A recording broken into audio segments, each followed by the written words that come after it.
throughout the tank. Pero that's not what our body does. We do not just contain the drug or the food we eat, di ba? We metabolize them. So that first picture is not a representation of a human body. Tama? So the other picture, mas relatable siya to human body. Because as you can see, yung mga droplets goes into the tank, and there's also faucet down below. So doon yung excretion. So that's more compatible to the body.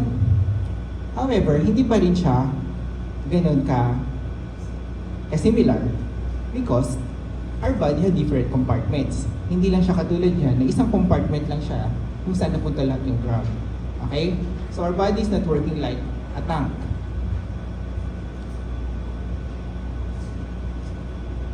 So this one is the most similar to the human body. Kasi we have different compartments. We have the central compartment and the peripheral compartment. Anybody knows the difference between the central and the peripheral? Can you differentiate? Wala siya dyan. Pero can you differentiate the peripheral from the central compartment?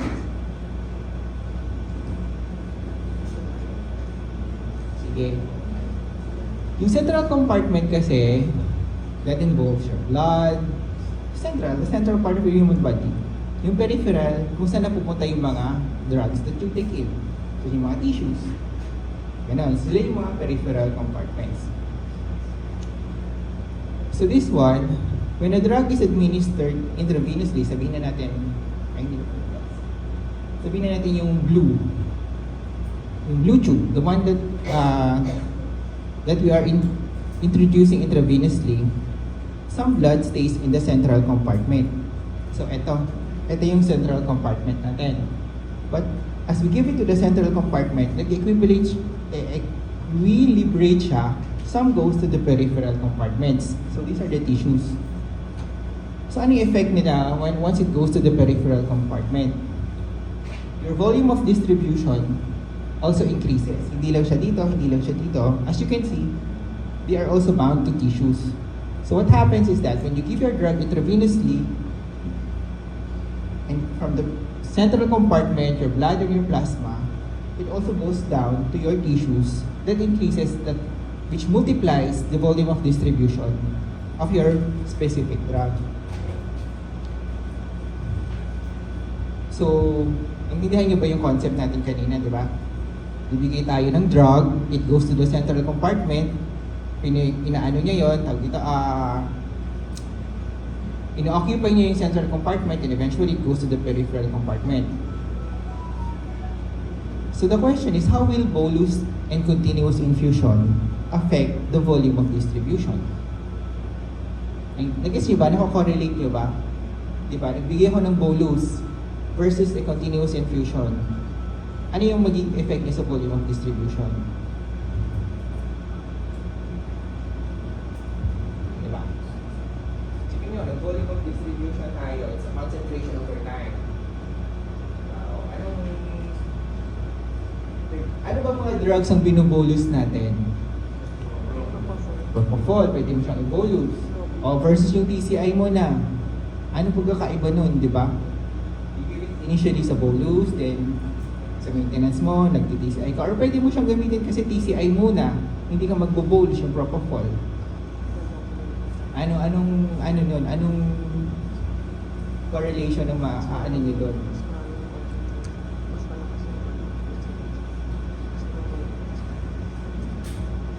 Anong significance ng bolus tsaka doon sa ano? Di ba nag-bolus ka? Anong mangyayari? Anong pagkakaiba? Bakit mo pa kailangan i-bolus? Bakit mo pa kailangan i-infusion? Gets niyo yung tanong ko? Di ba? Ano yung effect niya or significance niya in terms of volume of distribution?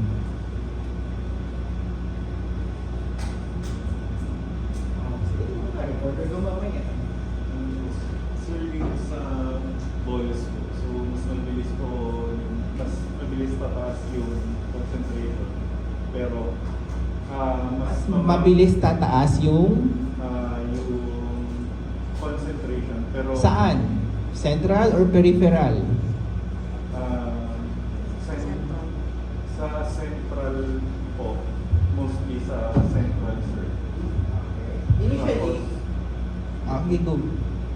Tapos sir, so since nandun po siya sa central, meron pa pong tinatawag na 3-compartment na theory. So pupunta pa po siya doon sa peripheral. So since mataas po yung concentration mo sa central, and meron pa din sa peripheral, may theory po na babalik pa rin po yung nasa peripheral, pupunta sa central. So mataas pa rin Okay, yung dun muna tayo sa bolus injection.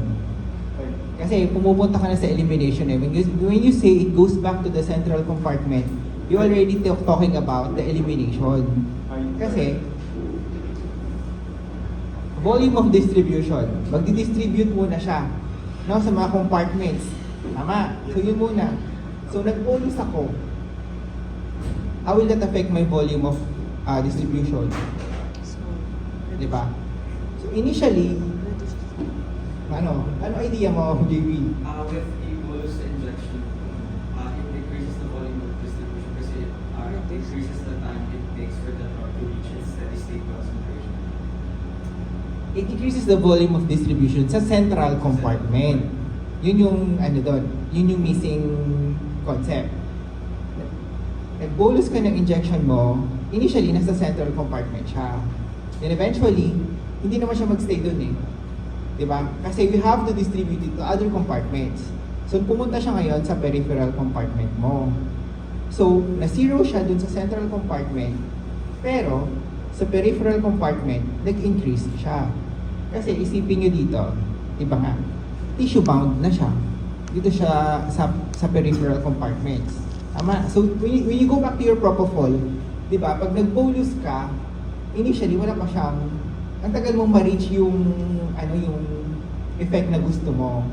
Diba? Antayin mo muna, hindi naman pagka-bolus mo, sleep agad yung patient. Hindi, kasi wala naman sa central compartment yung target niya na effect na tissues, di ba? Nasa peripheral. So, once the propofol is already in your peripheral compartment, doon pa lang siya gagana. Tama? Kasi, na-reach na niya yung concentration niya sa peripheral. Pag hindi ka na nag-bolus, yung mga napunta sa peripheral compartment, it goes back to your central compartment. Kasi, yun na yung second pharmacokinetics na elimination. So, doon muna tayo sa volume of distribution. So, naintindihan nyo? So, doon muna siya sa peripheral compartment. So, sa bolus injection, tataas yung volume of distribution mo in terms of the peripheral compartments. Okay?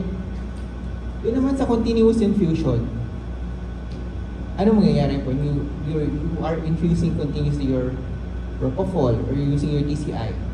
Mangyayari nga, both your peripheral and your central compartments are of the same. Pareho sila ng concentration. Tama? So hanggang tuloy-tuloy yung infusion mo, both your central and peripheral are in equilibrium. So tuloy pa rin yung pasyente mo. Diba? Unlike the bolus, single injection lang siya. Na eventually mawawala din siya. Kasi single nga lang siya, di ba? Yung continuous, yung blood mo, you are saturating both peripheral and the central compartments. Tama ba? Tama ba? So, mas mahaba yung effect mo ng alin? Continuous infusion.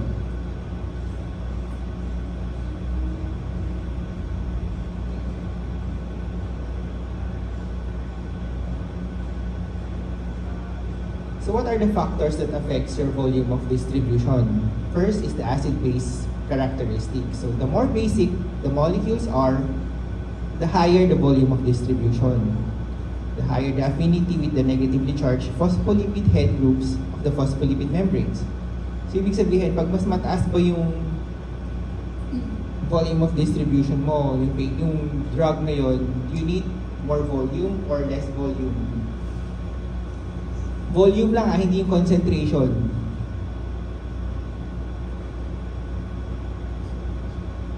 Kaya, di ba? Ano?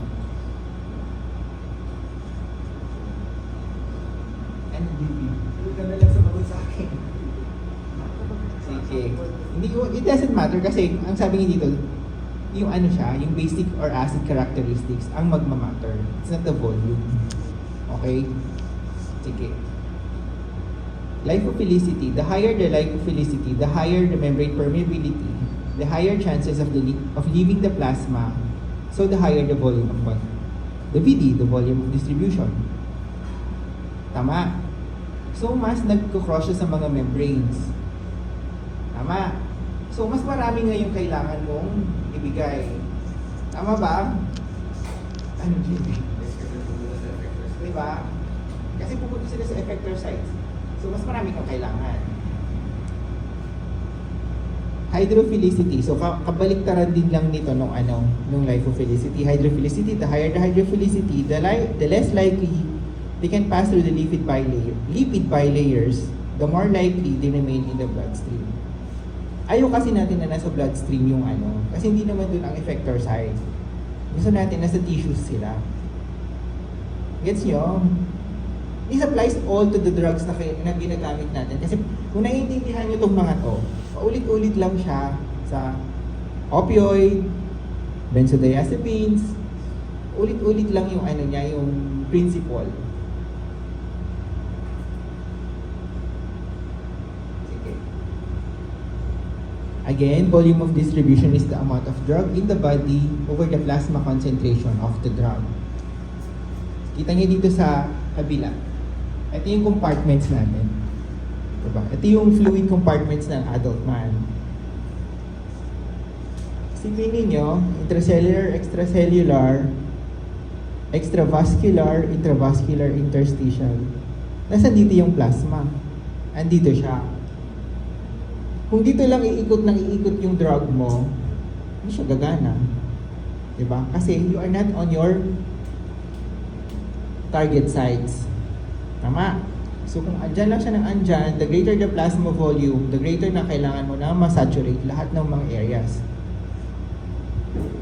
Okay? So the higher the volume of distribution, the higher the propensity to leave the plasma, the higher the propensity to enter the extravascular compartment. Okay? So the lower the volume of distribution, the higher the propensity naman that they will remain in the plasma. Volume of distribution and concentration over time. So, andun lang din siya sa plasma pag lower yung volume of distribution mo. So, the higher the volume of distribution, ibig sabihin, mas mabilis siyang mapunta sa ibang mga compartments. Kaya nga, sabi natin dito, the more lipid soluble or the more lipophilic siya, the more siya napupunta sa mga target tissues niya. So, mas mataas yung volume of distribution niya. Naintindihan ba? Okay, ito naman. Loading dose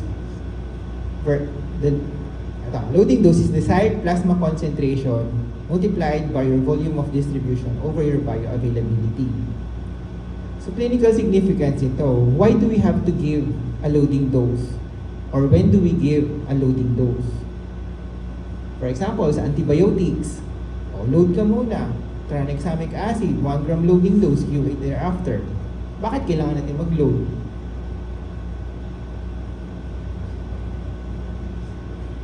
Diba, basic lang yan. Bakit mo kailangan bigyan ng loading dose?